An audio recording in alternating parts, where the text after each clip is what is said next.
Hi everyone, and welcome to Your Nurse Voice Matters. My name's Wendy Trevarthen, and I'm the host of this podcast for nurses and supporting nurses in the community. Today I've got a special treat. Last week I had the experience of being interviewed about my own transition from nursing into the current part-time role that I do with my book publisher, Natasa Denman.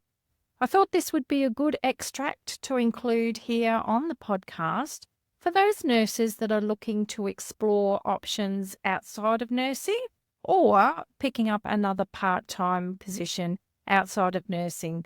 Sales is something that people are repelled from due to the ickiness of that word, sales, and I explore with Natasha my transition from nursing into this role and also some of the key tips around the importance of connection and relationship building in a client base. So sit back and enjoy the interview, and I'll see you at the end.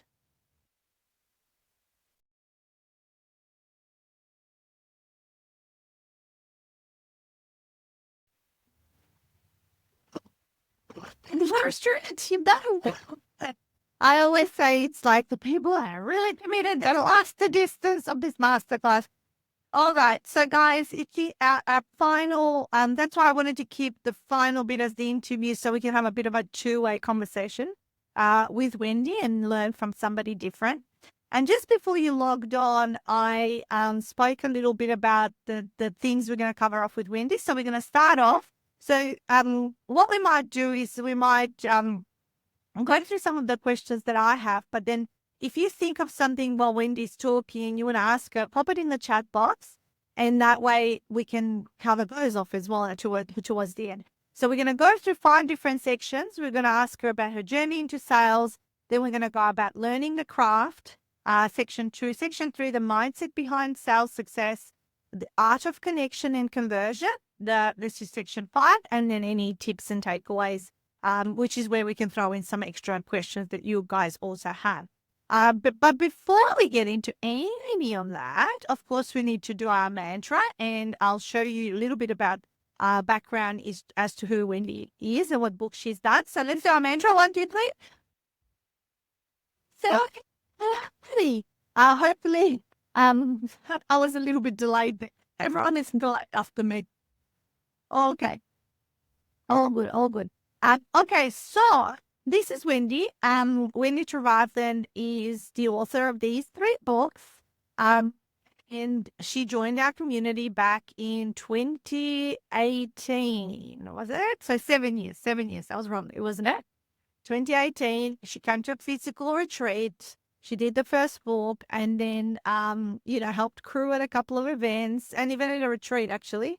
And then in mid-COVID, I think I started to need someone to help me with more follow-up because when we were online, we needed a lot more follow-up and nurturing and all that. And Wendy joined the team, and she's been our book strategist coming up to 4 years in a few months' time. And I've seen her grow from absolutely zero experience to as I said to them earlier, Wendy, that you're closing about $500,000 of sales a year for us now in the last plus 3 years each year.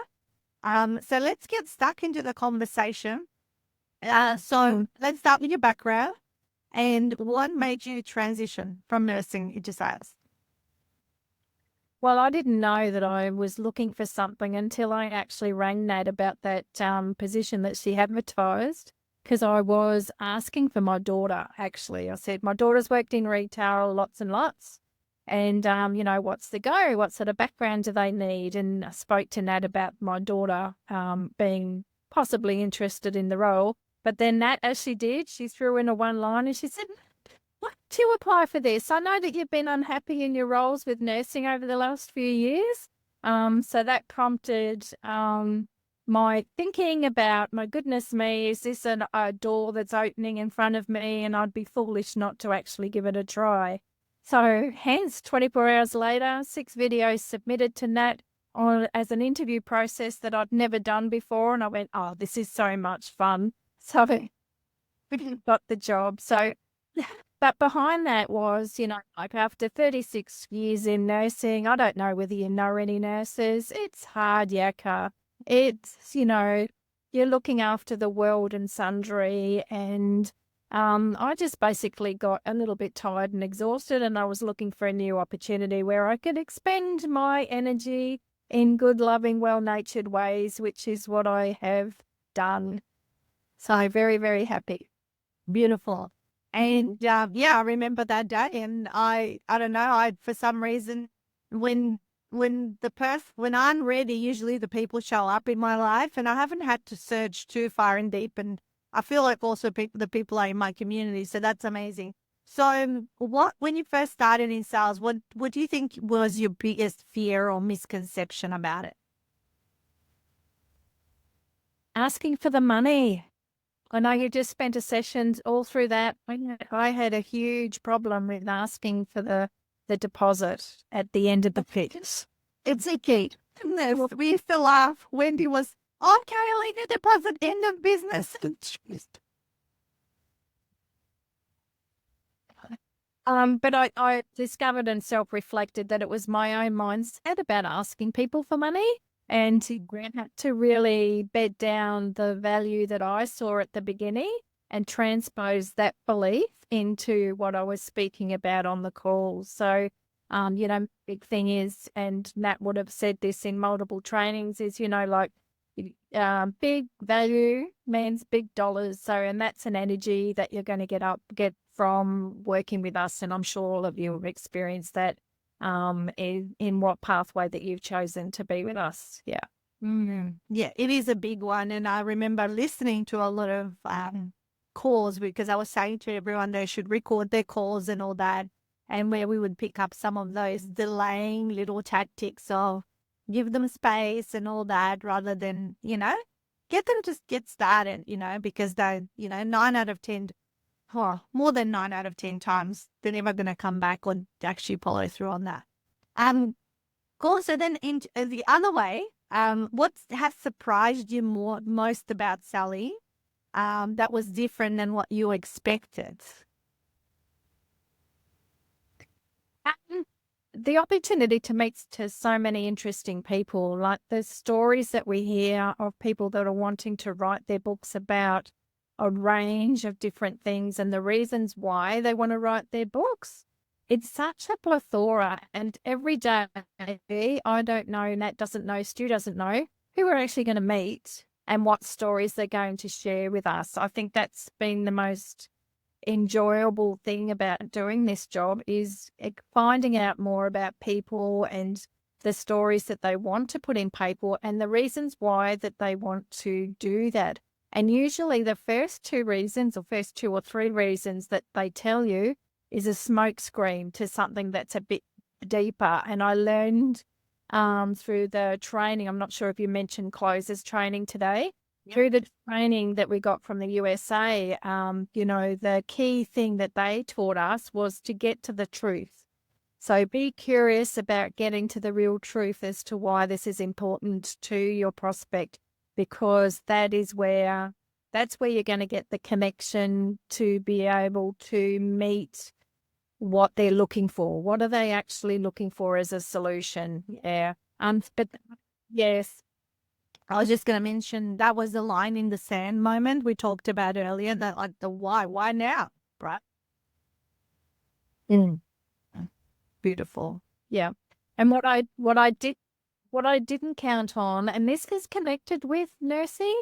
I mean, that's all. And that said, I came in with zero sales experience, but I kind of question that, because in nursing, you're actually talking about health solutions for patients. I think in the well-being aspect, particularly of those style of books, you're actually still supporting people down that avenue, and it's the emotional investment in there too. Like I'm a Cancerian, I'm a highly emotive person. I love connecting with people. What I had to really balance out was, did you talk a little bit about, putting on the sales mask of you being the authority in the doctor friend. Yep, the doctor friend. Yeah, so I had to work really hard on that, because as you can see, I talk with my hands, I'm a connection person. So, to maintain that authority, I had to be really in tap of where my emotions were going on the call so that you can recognize that and really focus on what the questions that you're wanting to ask. Yeah.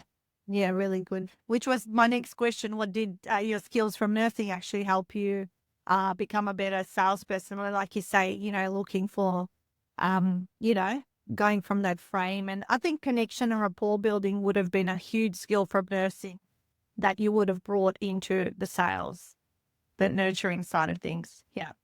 That's right.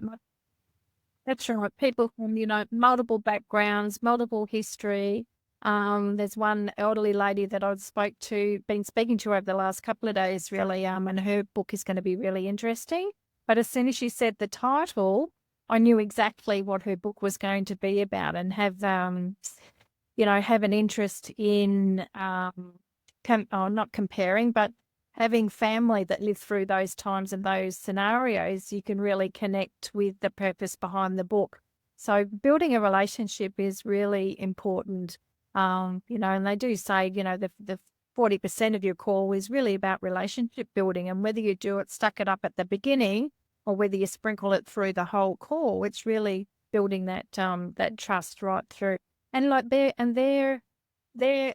your prospects have challenges, so understanding their challenges really well gives you an opportunity to respond, to be able to match the benefits to the solutions to the problems that they're actually experiencing. Yeah. Love that. Love that. Excellent. All right. So let's move into learning the craft. All right. So what did you find most challenging about learning to sell high ticket offers at the start? Is it going back to that ask you for the money, or is it some other challenge? Not so much. That was my fear. I think the biggest challenge through the learning around all this, even though I'd been through the process as a client, learning all of the inclusions and the prices and how it all works, that there was, even though like I had all of the training to learn all of that, it was the behind the scenes process and systems to support all of that happening. That was a bit of a challenge for me. It was like learning, it's like moving into a different field. So fortunately, Natasha's got beautiful systems and videos where you can record that. And I think I did all the sales training videos on the weekend and started on the Monday because I didn't want to lose face with the people that I was speaking with that I came across that I didn't know what I was talking about. So, yes. Yeah, and I talked about being like acting competent, competent, and having everything open so that you can be showing them stuff and feeling like it's moving smooth and all that sort of stuff. So what was the aha moment when things finally started to click for you in sales? Because we know the first 6 to 12 months was really, we were both learning. I was learning how to have someone do what I was doing naturally, but also there's a difference here, guys. I want you to understand is you as the business owner that are going to have a certain amount of success in your sales. But then if you have a person that you hire in the sales role of your business, don't ever expect them to get the conversion rates that you can as the business owner, because obviously you're the face of the business. There's that extra level of trust and pull that you will have. So for Wendy, she needed to overcome that. Everyone wants Nat. Everyone wants Nat. Why, So what was the aha moment when you think things started to click for you?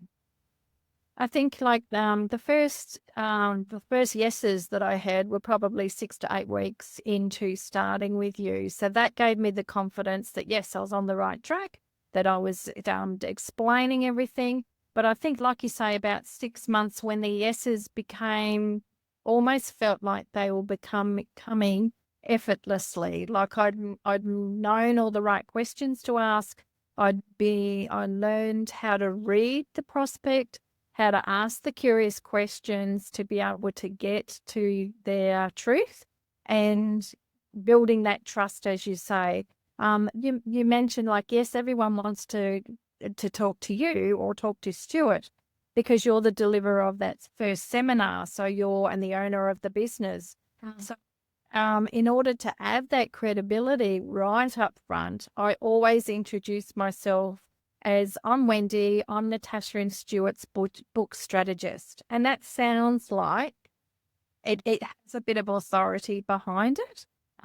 So that was something that I introduced after we fiddled with the name strategist a little bit. That gave me Originally, you were a business development manager, which is what they use in most Yes. companies, and that didn't sound like it sounded too corporate and stuff like that. So I think we played with the name 3 or 4 times until we arrived at Bookstrategist.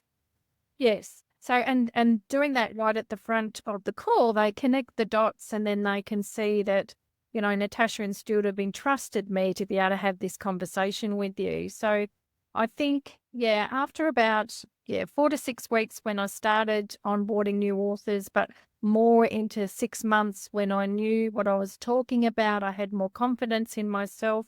And that's when the aha moments came, when people, it didn't seem like I had to go through a lot of hard work to get them over the line. It was, and the system that Natasha's been talking about today is going through that methodology. If you follow it and become comfortable with it, it does actually make it easier when it comes to doing the pitch and the bed and the bedding them down. That the yeses come. Yes, I'm still learning. Still learning. Yeah, I feel like every year you tweaked and refined and found new clever ways of, winning more people across the line. I think, and same as me. Like I feel like every year I'm a better. I find little distinctions, that little 1% that makes people take faster action or more people come on board and all that sort of stuff. So, how did you build confidence to ask for the sale without feeling pushy or awkward? Because this is what most of these guys are worried about, is being pushy or annoying people was another thing that came up earlier today. I think once you've gone through your offers and your benefit, and I heard you say this in the last session, is to actually ask your prospects, what 3 benefits do you see in working with us that are going to help you? And by them picking out 2 to 3 aspects that they see, they're actually sort of saying yes to themselves. I can see that that's going to work. I can see that that's going to work. I can see that that's going to work. And, if you get the 3 affirmations there from them, then when it comes to asking for them to make a decision, it just flows naturally. And when I've missed someone, it's usually because I've just missed something subtle. And usually a phone call the next day, you reflect on it and then you put into action what you've learned. I go to Nat or Stu and with the call reviews I've had to, Nat's said, well, just go back to them with this X, Y, and Z and see what happens. And, 9 times out of 10, they can see that. So it's not feeling pushy or awkward. You're actually moving the conversation in the direction that they're expecting it to go, to be honest. They know they're going to be talking about money and financials. So, yes. Yeah, nice one. What were some of the key scripts, strategies, or frameworks that has helped you succeed? So you already mentioned, we do have written up systems, you guys. Anything that you find is the most useful thing? And definitely the closers scripts that you adapted from that work that we did with them, because the closers education was all around a lot of their students were from organisation that sold like big tangible things, whereas ours is a bit less intangible. It's a wish to write a book, or a wish for not a wish. It's something to help business owners to leverage what they're actually doing. It's a bit intangible. So the closer scripts really helped us in identifying again that, the need and the want of the client to be able to, for us to be able to give them the benefits. Definitely those scripts helped. The strategies are probably behind the scenes process in reviewing and reflection. So being able to record your calls and go back and watch them, the first 2 or 3, you're going to feel really uncomfortable. But after that, I actually see the benefits in watching them. And even in the early days, I requested to sit in on a couple of calls of Nat's and Stuart's. And that, I think that was awkward. It wasn't so awkward for Nat, but I think it was awkward for Stuart. He didn't want to do that. But I could see the benefit in doing that for my learning, so that I could learn from 2 different approaches with the same offer, so that I could actually incorporate some of the language there. So that's a strategy that has worked for us. And the frameworks or systems that we have behind the scenes really support the next steps. So once an author has said yes, then there are certain things that we do in a sequence and communicate with the rest of the team to be able to make sure that that client is coming on board and everything is done for them. Like we don't like to we don't like to miss bits. We don't like to go back later on. I want to make this feel warm. Yeah. I've talked a lot about the onboarding steps and of what we do, and being consistent every step of the way. And everything, as you start to hire people, guys, even before you start to hire, just document how you do things and just like, write out the scripts, like I'm taking you through the little cheat sheet that we fill in to take notes, but you could blow that cheat sheet up into a 10-page document of how a whole conversation potentially might go. And this is what Wendy's calling the closer script, which is like documented so someone can like literally, I know we know like scripts, everyone wants to be more natural. But one thing I also want you to notice, like Wendy and Stuart are quite different salespeople to me, right? We all have our own personality and we have all found our comfort in a sales setting, right? Wendy is definitely more steady in the way she speaks and the way she finds out, that more nurturing, softly spoken character, right? But she still knows her stuff. She still approaches the calls with confidence and certainty and in control, which is what I was saying is going to ultimately win the sale, is when you're in control of it.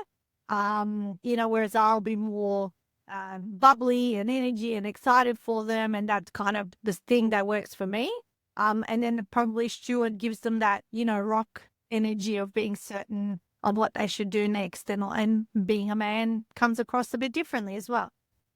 Beautiful. So our final bit in this section, Wendy, how did you learn to handle objections, especially when they say I can't afford it, I need to think about it? Yeah. First of all, I'm actually going to go back to the last section that you talked about having control of the conversation. Sometimes, unfortunately, you do get people on the call that want to take control. And you can see that in the first couple of minutes because they want to tell you what they want to do. And we've just employed, can I share, we've just employed Jazzy, who's helping us out with confirmations and doing some follow-up calls now for us. And one bit of advice that I gave her for someone that is like that wants to take over the call, just a little tip that has worked for me several times is you let them talk for about 2 or 3 minutes of your time, or pro rata for the call, probably about 5% or something. And then when they take a breath, just say their name. Just say their name. And then you ask permission to ask questions. Okay, so Nat's talking. Blah, blah, blah, blah, blah, blah, blah, blah, blah. Take a breath, Nat. Oh, Nat, do you mind if I ask you a few questions? And then she'll say, yeah. And then you can ask your questions, because then you've changed. I don't know whether Nat's talked about state, whether you've changed their state from being very self-centered. They're now actually aware that you're in the room as well. And it gives them, you're getting permission from them to then ask the questions, and then you can proceed. And then if they go back into story, then you can do the same thing repetition. So that's just one little trick that I thought I'd share. But handling objections, there are many objections, and I'm sure Nat's probably gone through quite a lot of them. Don't take it personally. They're not objecting you as a person. They're actually coming up with what we perceive as excuses. And there is two gauge of excuses. There's valid excuses, which Nat alluded to. Someone's just passed away. It's not a priority. I need to focus on this for the next 6 weeks. Or I'm going overseas. It's not the right time. They're all valid. But if it's, like I can't afford it, I need to think about it some more. It's recognizing that there's something else underneath that excuse. So again, being curious and getting to the truth of why they're actually saying that is really important to understand where they're at. And if they keep on coming up with an excuses, it's not the right time. They've got the wrong headspace. They're not in what we call a buyer's mindset anyway. So, and my key message there is don't take those objections personal thing. Yeah. Nice.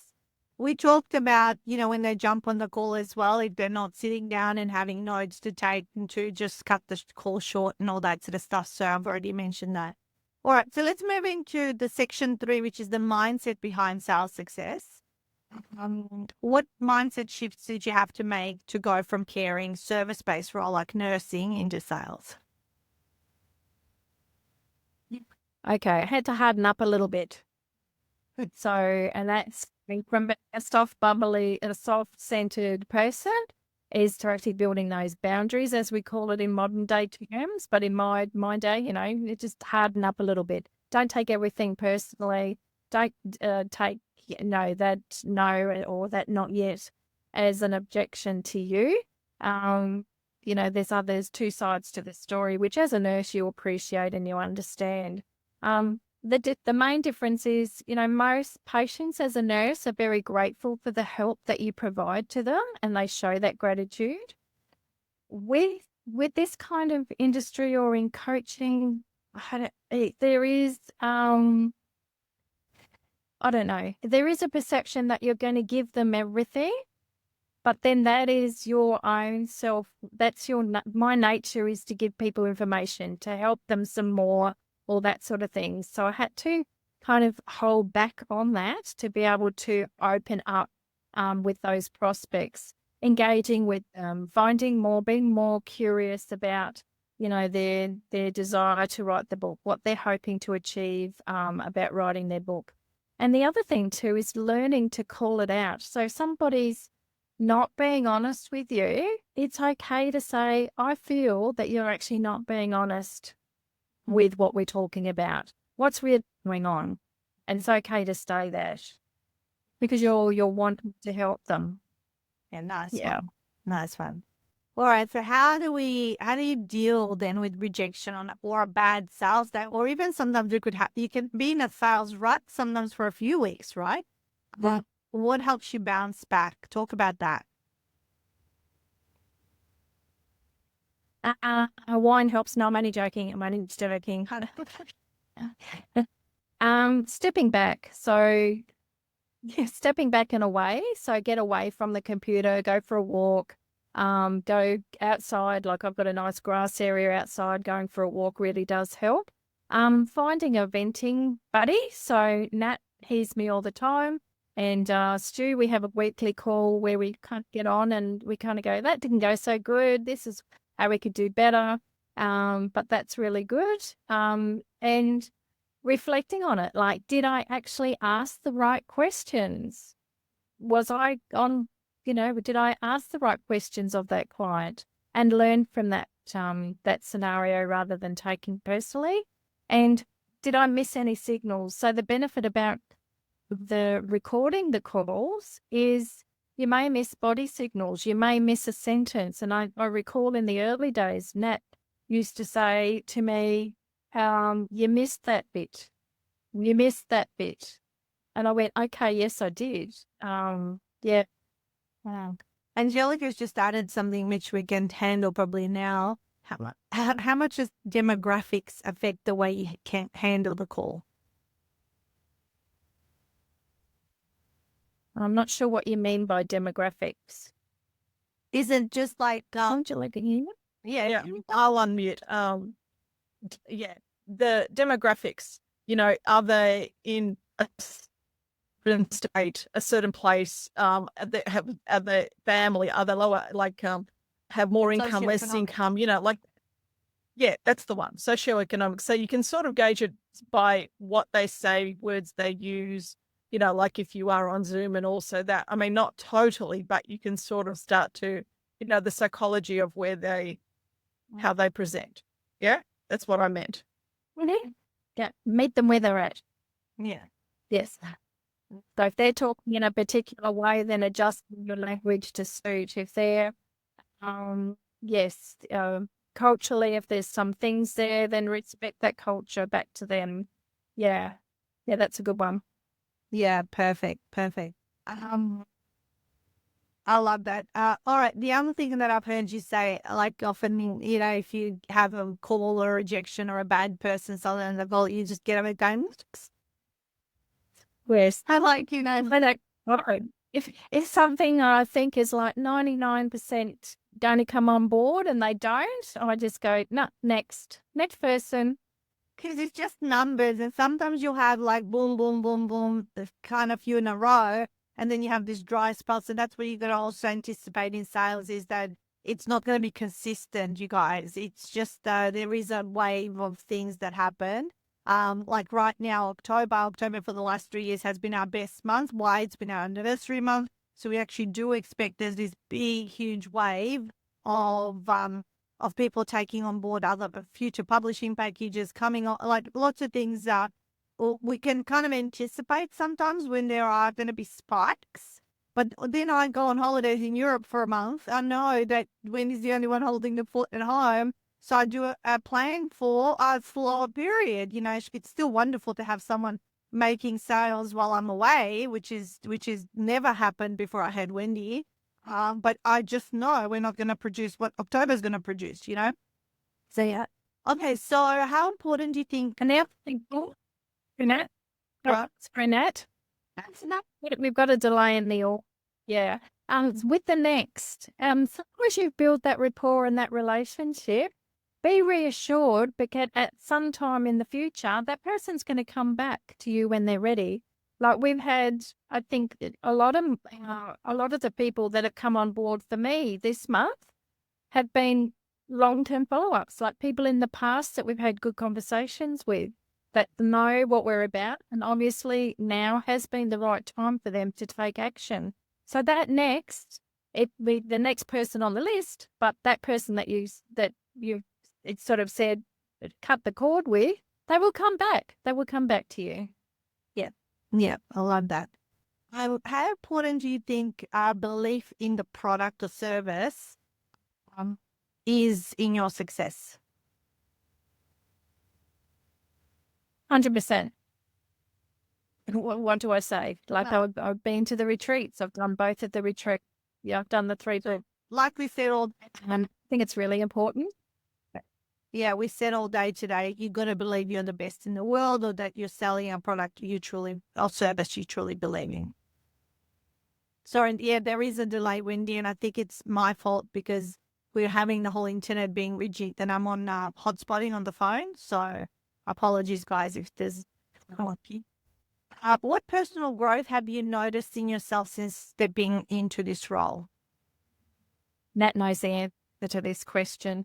It's all around confidence. So the last few years of my nursing, I won't go into the backstory of that, but there are a few things that happened that depleted my confidence. And, writing the book and going through the process for me of getting my words on paper and now being an advocate for nurses. I run a podcast now.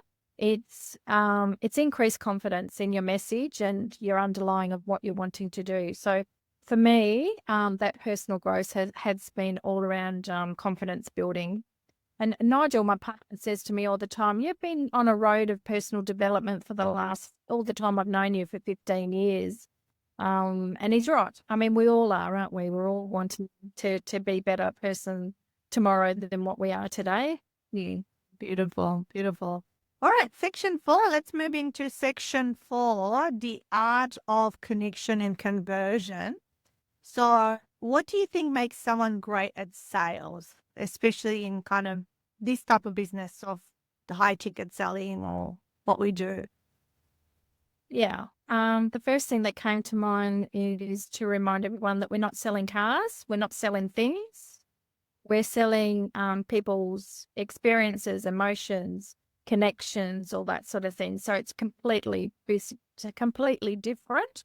And, people have, and I think people are getting better. That's, salespeople can be a bit pushy and awkward and all that sort of thing. And I think, selling is just a conversation. So I think somebody that is great in sales has to be good and comfortable in creating conversations and keeping that conversation going.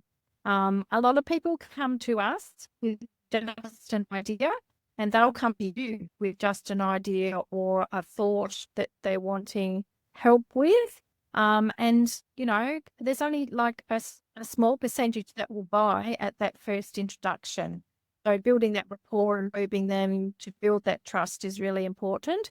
And a comment here that I'll say about most mature people do need time to make an informed decision. And I do actually respect that because I come from that angle now as an older person. They do need some time to process the information, to make sure that they're making the right decision, and all that sort of things. So I've been patient, for me, has been a great asset because people do need to take time to make that big decision. And I appreciate that. Awesome. All right. Next question is, how do you approach connecting with potential authors so it feels genuine and not transactional? I think maybe this is kind of connected again to the rapport building. Anything else you'd like to comment on? Yes, being genuinely interested in them is a big asset. Yeah. So if you're doing any sort of coaching or anything that you know that your services are going to be helping them, is being genuinely interested in them as a person. Nice. Yes. Okay. And what common mistakes do you see people make when selling high ticket programs or services? Focusing on the dollars and the money and not on the person that you're helping.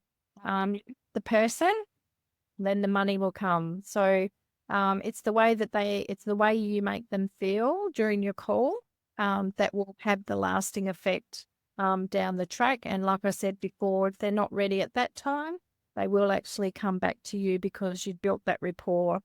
They will trust you. I think the biggest mistake is focusing on the dollars of the person. We want to get dollars, that's reality. But I think, looking after the people is most important. Yeah. Well, the dollars follow when you look after the people and you solve their problem. Awesome. All right. All right. So can you share one of your favorite success stories where maybe someone you turned from a hesitant prospect to a happy client? Yes. So one of the ones that stood out when I was given this question was someone who wanted to talk about a very traumatic part in their life. And she was very fearful of the other family members because they're a part of the story, what their reaction would be. And that almost stopped her from writing her story. So it was giving her the confidence and the trust in us that we would help her be able to write that in a way that is from her perception and not so much from her perceived family members' reaction to that got her over the line. She wrote a beautiful book, and it took her a good week to say yes to what we had to help her. The outcome is, though, that once she'd written her book,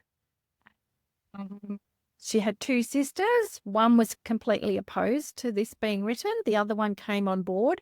But at the end of when she wrote the book, the second sister became even more estranged from her, and the author herself actually realized that that was what needed to happen. So the release of that from her life. So her, her book got written, she also attracted a lot of other women that were in the similar situation to her. So she had people approaching her with the same background, the same story that she had never met before, that she was able to help. That, and she's really proud of that book, and she's proud of that legacy, because now her daughters understand the situation and the background, and it's given other women in that area the confidence to actually explore other ways around navigating that problem. I'm keeping the person confidential, yeah. But the outcome of that book was phenomenal on many different levels that she didn't see at the beginning. Yeah. Very cool. Very cool. Awesome. Yeah. All right, let's move into advice and takeaways. And guys, I've got 3 more questions that I've pre-prepared, but now is your chance to also post some questions while we get through these next 3 questions, to post some more in the chat, because then we can have a little bit more of a fluid conversation, more so with Wendy. So advice and takeaways, Wendy. What advice would you give someone who's never done sales before, but wants to learn? Go for it. It's a wonderful opportunity if you've got a product or a service that you believe in 100%, it's a great opportunity for you to expand on your knowledge, expand on your experience with that product or service, and help other people and get paid well to do that. Some of the salespeople do get good wages, good commissions, and they end up with a really comfortable lifestyle. I think the thing is that knowing you are helping people is really important, and supporting that philosophy going forward is a really great way or a great attitude to have. The other advice I would say is to get good mentors. I mean, I've had Nat, but I've had other mentors as well. Like, I've been reading books. I've also took a on some of the training that we've already mentioned. So in that way, they're mentors, but in a different way, to be able to support you in making the education that you need to have. But look at mentors that have actually got runs on the board. So I've come across many salespeople who don't really have big businesses, and they teach sales, and I kind of go, how it's such a conflict, really, that you promote yourself as being a big sales teacher, but you don't have a successful business, really.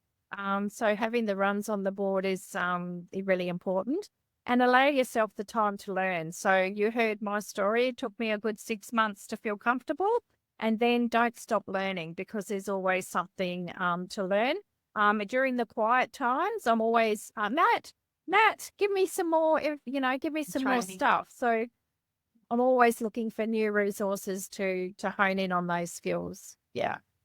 I think with sales and money, you guys, you have to keep sharpening the saw, as they say, to keep reminding yourself, because we can drop the ball on some of those processes and questions. That's why that note-taking sheet is key to stick to, so you don't sort of forget some of the things you need to cover off to make it really holistic and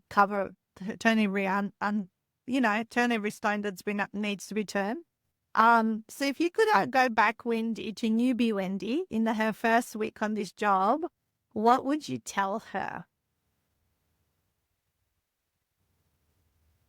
Don't get COVID. I'm just joking. I got COVID within the first 6 months. I think both relationships, which is what we've already said, but also I do reflect back on those first few weeks, and I was really nervous. Like, during the conversation, I did have a challenge in controlling those nerves and getting that under control so that I could speak to people with that confidence. So I think getting that balance is really right. really a good idea.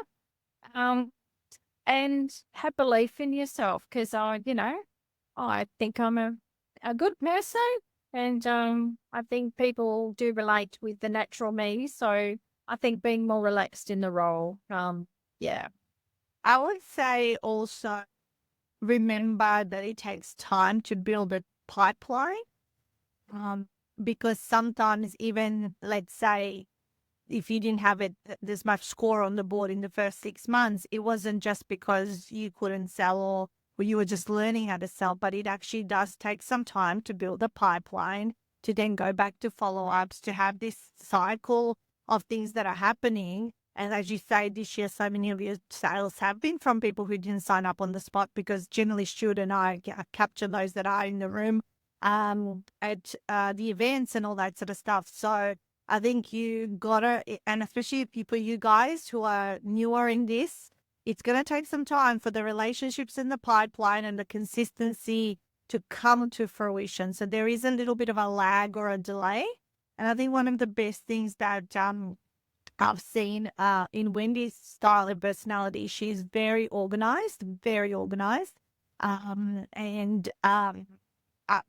we have trialed 2 or 3 other people in the business in a similar side alongside Wendy. And one of the biggest things that was that was letting them down was their lack of organization and follow through, and productivity was really low, and there was a mess, cluttered computers, all that. So that stuff that we talked about earlier today, like decluttering, your files, your folders, your phone, and all that kind of stuff, it really will make a difference, because staying organized means Wendy only does 30 hours a week, which most salespeople employed into our company would be full time, because they're really got to work the hours and all that kind of stuff. But Wendy's able to achieve what she achieves in like the 30 hours, a part-time kind of role, which is, and kudos to her organizational skills, that she gets so much done in those hours. But also, sorry, Nat, I would also say, and this is probably a nursing skill that I've carried on into this job, is prioritizing, or I introduced Nat to a new word, triaging. So having a sequence of priorities, and we've actually put that in our systems to go, this is the most important thing that you need to drop everything for, then that's the next thing, and then that's the next thing, and next thing, and next thing. Oh. And to have that priority printed out and in front of you really can help you to go, I can leave that till tomorrow. I can leave that till next week. This is what I need to do, A, B, and C first today. Triaging. Really important. And we talked about speed to lead, and that the hot leads that are coming in and inquiries, you got to jump on a call. You got to get and do stuff immediately, because the other admin stuff can wait till later, till next week, till tomorrow, and all that sort of stuff. So what, in your opinion, think separates the good salespeople from the great ones in the industry? Well, I'm going to answer a question with a question. How do you define this? What sort of measure are you measuring on? Are you measuring on sales outcomes and the dollars? Are you measuring on the number of people that are currently in your pipeline? Are you measuring the number of people that come to your events? Are you measuring the closure, like the number of people that you speak to versus the number of people that you join? So, and they're just a variety of different data sets that you can actually measure this on. So, it's in the context of what you're actually defining a good salesperson around. Right. And in my mind, a good salesperson is one that is respectful of the business, that understands the business philosophy, that is patient, that does have the outcomes that the organization or you as the CEO are looking for. So the number of sales, the number of people that you're bringing in. And then Nat calls it the stickiness. How many people are actually staying with the program and within the system because they've been onboarded so well and then moved on to the next step, that they then, they know that they've made the right decision and they feel supported. So there's lots of different parameters that you could say what defines a good salesperson. So they're the great ones. Obviously, they've built their systems so well that they no longer are in the business. They have people that actually look after them. So, and the philosophy and then everything is the same. So if you're thinking about good salespeople, in my mind, from my exposure, Dale Beaumont from Business Blueprint, I mean, he's got a wonderful system and a business network, like the things that he's done and built that up. So he's obviously built good systems and processes to be able to have that level of success. Yeah.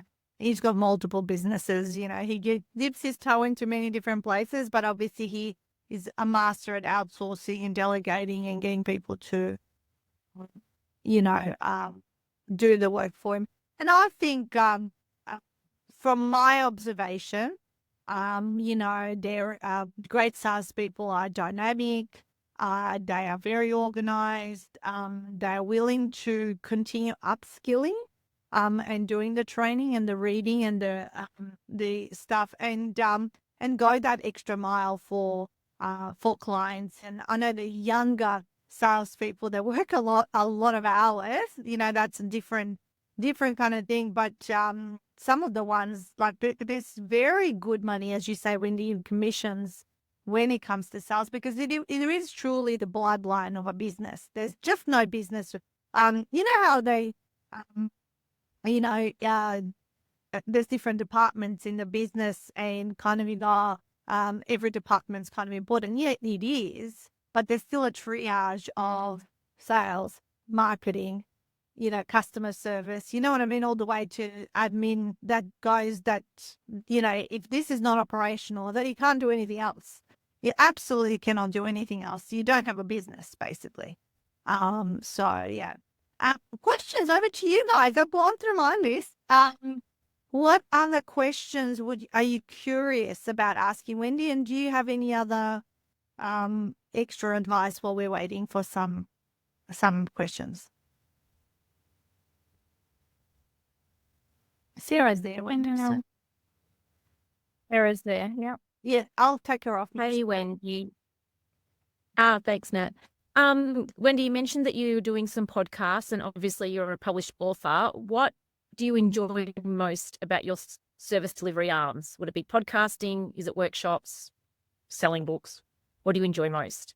Yeah, I'd say it's changed over time. In the early days when I wrote my first book, I really enjoyed doing the online seminars that I was doing and the coaching. Now I really enjoy doing the podcast. So I think go with what's achieving the outcomes for yourself, but don't be scared to test and try a few things. So at the moment, to answer your question, I really enjoy the podcast. So I'm getting nurses from many different walks of life as guests on there. I even had our local MP up here at Redcliffe. So she's a member of Parliament, Kerry Ann Dooley. So her episode went live yesterday, but her transition from nursing into local politics, and now she's on the federal. So if you're looking at change making and opportunities and amplifying, the podcast has a global reach potentially. So that's really important to me. And I enjoy doing it. It's just a one-on-one conversation.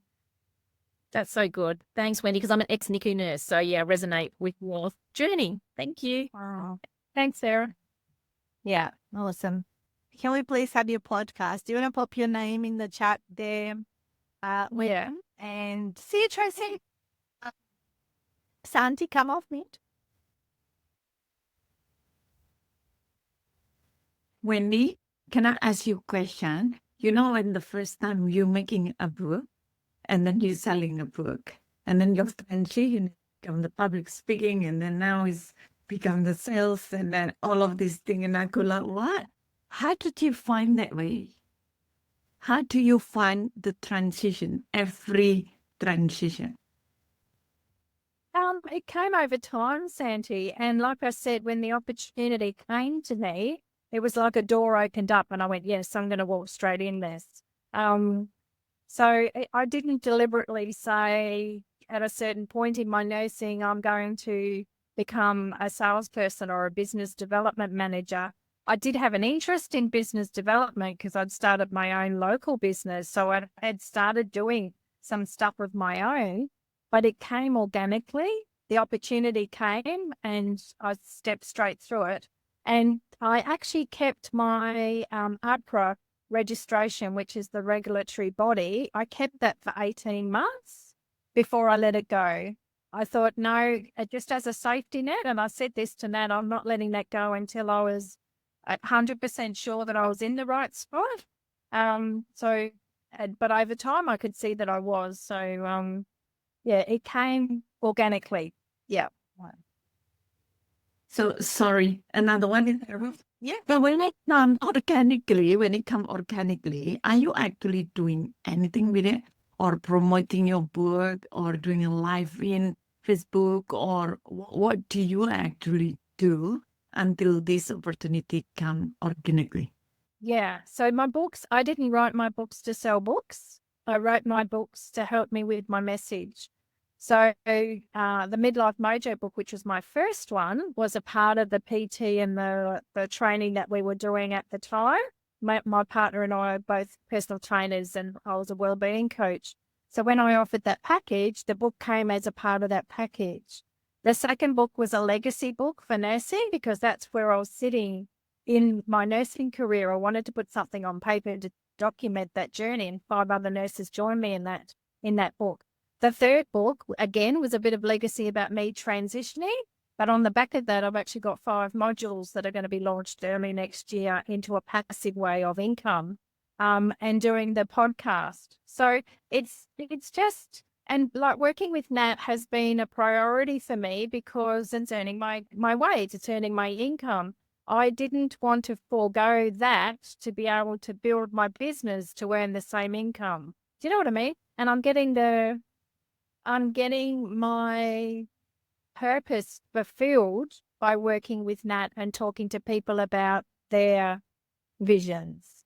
So that inner reason why I do things is being fulfilled in my role as a book strategist with Nat.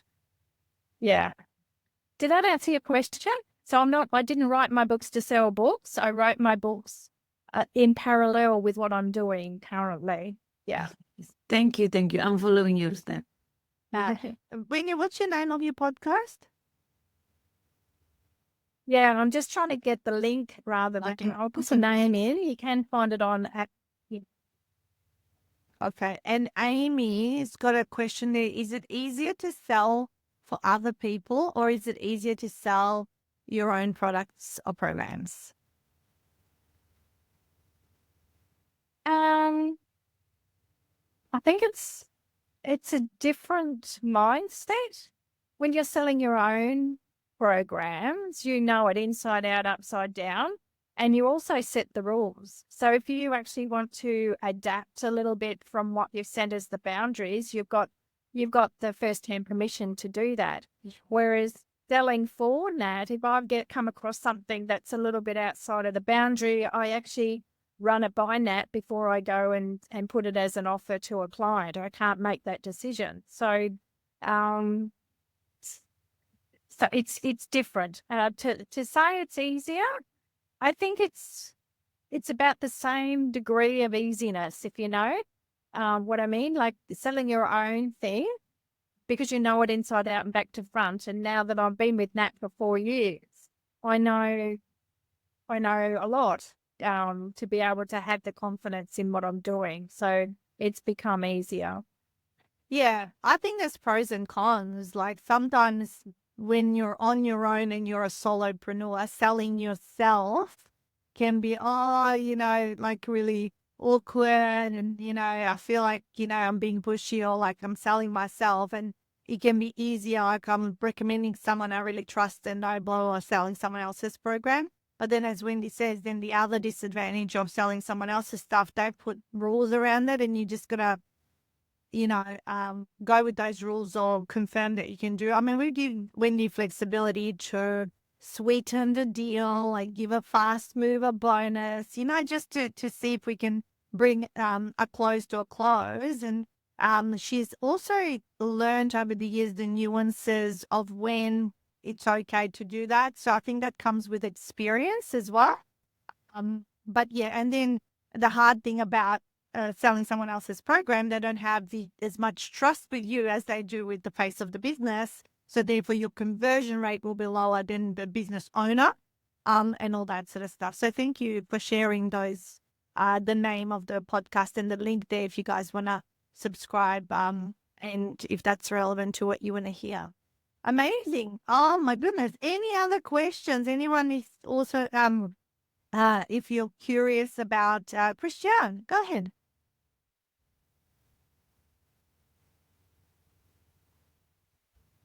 Oh, yes. So, Wendy, would you say that working for Nat would have built your confidence in selling your own products and probably learning the disciplines and a few other tips to really be, improving your salesmanship? 100%. Like I implement all the time little things that I learned, and that's the benefit of being an ultimate client, being an employee of Nat, and now doing, for my own. So I've worked, because I prioritize working for Nat, I'm looking at strategies now where I'm leveraging my time. Hence why I'm doing the 5 modules and a passive strategy starting next year. But in developing all of that, yes, I've honed in on the skills that I've learned in all of those 3 ways. Yeah. I think maybe also discipline, having a strategy and a structure usually helps you to get more results, would you say? Help me get more results. Again, results as in what you're looking, how do you define results? In a way of improving on that role. If you're just not getting more result as a salesperson, just getting more sales, or if you know what I mean. It all comes down with the confidence that you're actually, you do have the toolkit to be able to ask those questions and take that conversation outside of the script to be able to move it where it needs to go when you're talking to prospects and getting that prospect over the line. Yeah. Awesome. That's brilliant. Awesome. Thank you.